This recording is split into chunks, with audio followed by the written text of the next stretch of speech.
Hey guys, thanks for joining me for another Dissidia Final Fantasy Opera Omnia video. Today we are going to go ahead and we're going to take a look at Y'shtola. So we're going to do a character guide, talk about her best spheres and artifacts, and we're going to do a quick little showcase on her. So Y'shtola, for those of you that aren't familiar, she's actually one of the better support characters in the game.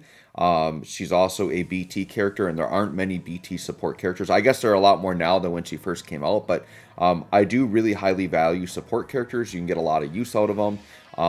They can be used on a lot of different team comps. I think Y'shtola kind of fits that mold. So she's primarily like a battery and healing type character.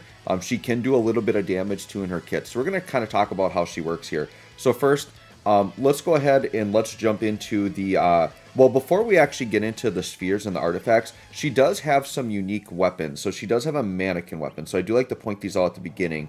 So she has this weapon here, which is like the Dark Scion Staff here. So once again, these are always obtained in Act 2, Chapter 5. All the protagonists have them, and she is considered a protagonist. So make sure that you pick that one up.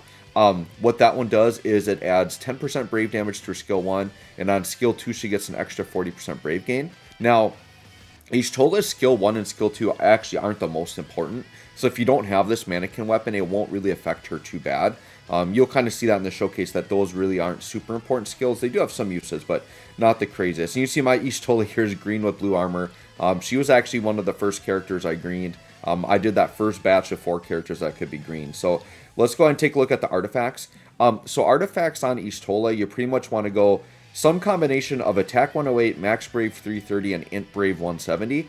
Int Brave does affect battery, which she is, so if you really want to focus more on the battery aspect, give her Int Brave. Otherwise, Attack and Max Brave if you want to go more the traditional route there. So those are kind of the 3 skills you're looking at. You just build the combos of those that you want. Let's go ahead and look at the spheres here. Now, my spheres, by the way, are not, like, ideal for Y'shtola. Y'shtola is a character that I really, really liked in this game, so very early on, I put, like, just fully, like, refined, not refined, but, like, the full spheres on her, just for, like, ones I had when I didn't understand the game as well. So these ones probably aren't the best ones that I have on. So in the C slot, you're probably going to want to do something that might boost, like, party attack. So, like, Lude, Maria, Alphanod, those are ones that I commonly recommend. Garnet if you want to, like, boost her own attack. She doesn't work as well with, she doesn't have the encouragement armor. I wish she did. If she had encouragement armor, that would be really good, because then Paladin Cecil Sphere would work a lot better on her. You still could put Paladin Cecil on her to help the battery. It's just not as impactful if she doesn't have the encouragement armor. So on mine, I've got Yuna's here. So when recovering, HP grants Brave. And then I also have Porums here. After granting a buff, does like HP regen. So kind of what I did was I like gave this to like have more healing to activate Yuna's, but that's not a great setup. So just, you can just ignore that. I just don't want to like put spheres over them because they're full spheres and I don't have slot removers, because those could be ones that could be really good at one time, right, for another character. The E slot though, you actually have quite a bit of flexibility here. So in the E slot, a lot of these E slots are going to be like when you put a debuff on, do something to the enemy. Y'shtola doesn't do a lot of debuffing. She actually only debuffs on her skill 1, which is a skill you don't use a lot. So if you want to like buff her attack, you could do something like Seymour, but you're only going to get it when you debuff on your skill 1. So I think what makes more sense for Y'shtola is just pick an E slot with a debuff that you can give her. Since she lacks debuffs, it's a good idea to give her some, right? So I went ahead and threw Franz on, which gives the enemies a 6-turn max brave down. I think something like Tidus doing like a speed down could be really, really good if you wanted to go that route. You could go defense down if you wanted to. So what I recommend doing with Y'shtola is just finding an E debuff that you'd want to put on. You could do, oh gosh, I'm blanking on the name right now. There's so many characters in this game, but the one that does the poison effect. So you could do the poison effect. If you wanted to do that as well. So there's a poison effect one. There's all different types of E slots you could put on. So you just pick a debuff that you like for the E slot. Okay. Ferris. I was thinking of Ferris. Sorry. So yeah, you could put Ferris's on if you want that poison. That could be really, really good, right? So, all right, let's go ahead and jump into the showcase here. So we are on Irvine's Intersecting Wills, so we're just kind of doing that. We're going to bring Snow with just to kind of like encourage the whole battery theme. I think Y'shtola and Snow is a pretty good combo if you really want to use like Snow's BT effect and do all that stuff. So let's just go ahead and hop in here. Y'shtola is fairly easy to play. there isn't, I would say, like a specific rotation that you want to do with her. It just depends on kind of the setup and what you want to do. Okay, so let's get Snow going here first. Now, Y'shtola is a character that can take free turns. So what I'm going to do is probably just show off, because I don't want to take a bunch of turns here. I need to get like Fran up in the air right away. So what I'm going to do is I'm just going to get, we'll just get Snow's BT effect right away. I've learned very quickly on this event that I can't like putz around with the other characters. I need to get Fran up in the air right away. And then I can take my time with my other characters. So that's what we're going to do. Okay. So this might be a good opportunity to talk about, let's just do Y'shtola's skill 1. This isn't typically what you would start with, but basically Y'shtola's skills are very situational. You use them like in situations that you want, right? So skill 1 is Stone Plus. Basically it is Earth Elemental, and it does do a 1-turn delay. So you can see here I've got the A enemy and the B enemy. You notice on the bottom there you see the turn order. You want to use this on the B enemy in this instance, because if I did on the A enemy, they're just going to swap spots. So I'm going to use Stone on the B enemy to push them back one. Okay, and then now I can get Fran up in the air. And you can see we got a couple of debuffs there. We got the Brave debuff from the E slot, and we got the defense down from her. She just naturally has a defense down on her own. So let's go ahead and get Fran going here. So let's do 6 dragons. We'll get Fran up in the air, and then we're kind of free to just play around and do what we want to do here. Because Y'shtola does have a couple of like really interesting options for turn 1, right? Okay, so Descending Dragon. Alright, so now we're up in the air, so we're good. So, once again, Y'shtola primarily is going to be doing battery and support type stuff. Now, the thing you're going to notice is she has an overhead. It's a Lily buff, and it's at 1 stack right now. Basically, that's enabling her Brave Attack Plus, which right now is Scion's Arrow 2. When it gets to 3 stacks, it's going to change into a stronger attack called a Flautist Mastery.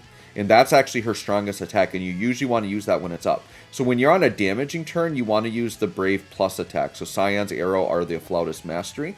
What I'm going to do is I'm going to show off the EX. So she does start with it right away. So Pulse of Life is literally just a giant heal. It's a giant battery, and it does do a full revive. And the nice thing is reviving doesn't hurt your score. So Y'shtola is a really good failsafe if you're worried about dying. And Y'shtola also has Last Stand. So if she takes a fatal blow above 50% HP, she will live with 1 hit point. So I usually kind of just leave that EX sit there until I'm in a situation where I need like a dire heal or something like that. If you're feeling like the enemies aren't getting turns or whatever, you could just throw it off to do the big battery and all that too if you wanted to. Okay, so that's what the EX does. Pretty basic there, right? We could throw the AA on, which just gives us more Brave gain stuff. Okay. And then let's go ahead and we'll show the LD. So the LD, basically what you want to do, she doesn't have very many uses, just 3 uses. But basically you want to pop this off when you want to push the enemies back. What it does is it's going to unbreak them and do a big AoE attack. So you can see they're both broken right now. This is going to unbreak them. It's going to push them both back when I hit them.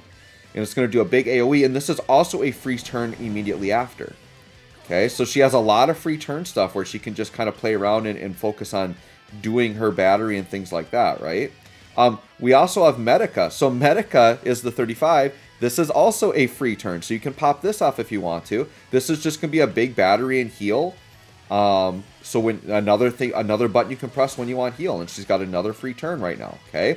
So a lot of free turns she can use, right? Now, through using the 3 turns, we've built up her stacks to 3. So now we have a Flautist Misery. Sorry, I said that really wrong the first time. So a Flautist Misery or Flatus Misery. Somebody that plays Final Fantasy XIV probably knows better than me, but this is her big attack. Now I should talk about how do her stacks go up. Her stacks go up basically anytime you battery or heal. So that's why using up those free turns, we can very quickly get that up to 3 stacks. And sure, let's go ahead and just use that. And you can see it's a really big AoE. We just did about 550k AoE, right? Now, we're not like properly set up. I would say the one way to properly play Y'shtola is if you have her green, I would pop off the burst effect right away. So we're going to do that on the next turn here. So we'll just let Snow do Snow things here. Snow, sure, just do a Steel Guard. That sounds good. Okay. So basically her BT effect is very strong and it lasts 10 turns. And that's like providing a lot of her good support. So let's go ahead and put that on. And this is not a free turn ability. Okay. Now the thing is this burst effect It's going to do attack plus 50. It's going to do like HP and Brave damage limit up. It's going to do Brave gains up. Increase the amount of Brave that you steal. It's just very, like, just really good generic support all the way around. The one thing to keep in mind is the party is only affected by it when their Brave is above their I Brave. So that's why battery is so important. And you can see with Snow in the party, like, our Brave is pretty much just sitting capped right now. So we're always getting the benefits of that, right? So let's go ahead and... Sure, I'll just use the LD here. Actually, so doing this tactic with Freya conflicts with Snow. But when you're using Freya and you're not using like another defensive character like Snow, putting a lock call on Freya is actually a really good idea. Because what happens is Freya can jump in the air, and then the enemies will be locked onto her, and they're just going to attack and whiff at air because Freya's not there. So putting Celis Call, I really like doing that on Freya. So it was just there. It wasn't really meant to be a part of the showcase or anything. Sure, let's just do Ice Ramp here. And then we'll get Y'shtola up again. But that's pretty much it. We'll show off some of her other attacks. Maybe what we'll do is we'll go into Y'shtola's burst phase just so we can get another look at what she's doing, right? And then we can kind of summarize it all up and probably end the video there. Okay, so what we're going to do here is let's go ahead and... yeah, let's just hop into the burst phase. And so typically on a burst phase, what you're going to want to do is you're pretty much like, so you want to use the LD because you want to push them back because that's just a nice free turn, right? So why wouldn't you want to do that? So the LD is typically what you want to do. And then unless you're going into the burst phase with like your party like dead or needing healing, you're pretty much just going to stick to your Brave Attack Plus. So here I have Afflatus Misery up, so I'm going to use that and do some big damage. So yeah, we're at 600k AoE now, and that's because we've got our burst effect up, which is giving us a lot more damage and Brave. So that's what we want, right? And then basically, for if you're using her for her burst phase, you pretty much just keep hitting the Scion's Arrow too, which we haven't shown yet, but it's still a pretty decent little attack there that you can do. And these enemies have really big fat shields. Now, what I would recommend is this. If you're bringing a different burst character, like if your DPS is a burst character, what I recommend you do, and why it's important to kind of green Y'shtola, is that if Y'shtola is green, I recommend you just use the green burst attack to get the 10 turns of the burst effect, and then actually do the burst phase with your actual damage dealer. If you're doing something where maybe you're bringing 2 LD characters and then Y'shtola is your only burst, yeah, having her burst phase isn't bad because that means you get 20 turns of the burst effect, which is really, really good. So just make sure you're aware of that, but usually you want to prioritize your damage dealer. You're going to see this burst phase won't be that high. And obviously you wouldn't want to use it as early as I did because I had just did the other burst effect, right? So if my burst effect, if I'm doing a really long fight and that burst effect gets down to like 1, 2, or 3 turns, I might pop off and go into her burst phase and then refresh it back to 10, right? So anyways, there you go. That's basically it. Y'shtola is very easy to play.